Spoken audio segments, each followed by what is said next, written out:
TET 1 2023 પ્રશ્ન પૂછાયેલ હતો કે એક ખૂણાનું માપ અને તેના કોટિકોણ માપનો ગુણોત્તર 3:2 છે તો તે ખૂણાનું માપ કેટલું થાય। અહીંયા આપણને જે ખૂણા આપ્યા છે ગુણોત્તરમાં તેમાં જે પહેલો ખૂણો છે તેનું માપ શોધવાનું છે। આપણે અહીંયા ગણતરી પહેલા આપણે ધારી લઈએ કે એક ખૂણો એટલે કે ખૂણો A નું માપ અને તેનો કોટિકોણ ધારો કે A1 લઈ લઈએ કોટિકોણ તેમનો ગુણોત્તર આપ્યો છે 3:2 બરાબર। તો આપણે ઉપર 3 લખશું અને નીચે 2 લખશું। આ રીતે આપણે લખી દઈશું। આપણે એક ખૂણો A ધારી લીધો અને તેનો કોટિકોણ A1 અને જો તમને ખબર હોય તો અહીંયા કોટિકોણ ત્યારે જ કહેવાય જો બંને ખૂણાનો સરવાળો 90 થતો હોય। તો એક ખૂણો અને તેનો કોટિકોણ એટલે કે A અને A પ્લસ બરાબર 90 થાય તો જ શક્ય બને કોટિકોણ। અને 3:2 ગુણોત્તર ક્યારે શક્ય બને કે જ્યારે કંઈક વસ્તુ ઉપર અને નીચે સરખી હોય અને ઉડી જાય તો આપણે ધારી લઈએ તેને x તો 3x અને 2x આ રીતે આપણે લખવું પડે જો આપણે આમ છેદ લખવું હોય તો બરાબર। તો અહીંયા 3a નું માપ કેટલું છે 3x છે અને a1 નું કેટલું છે 2x છે। તો આપણે અહીંયા લખી દઈએ કે a + a1 બરાબર 90 તો a બરાબર છે 3x અને a1 બરાબર 2x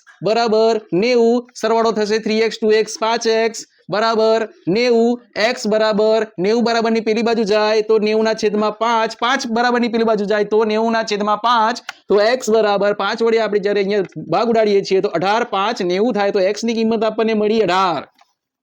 પણ અહીંયા આપણે ધારેલું હતું કે a બરાબર 3x થાય છે a બરાબર 3x થાય છે તો 3 ગુણ્યા x નું મૂલ્ય કેટલું આવ્યું 18 તો 18 3 54 અંશ a એક ખૂણો જે થાય એક ખૂણો હતો તે 54 અંશનો છે આપણો જવાબ આવી ગયો b।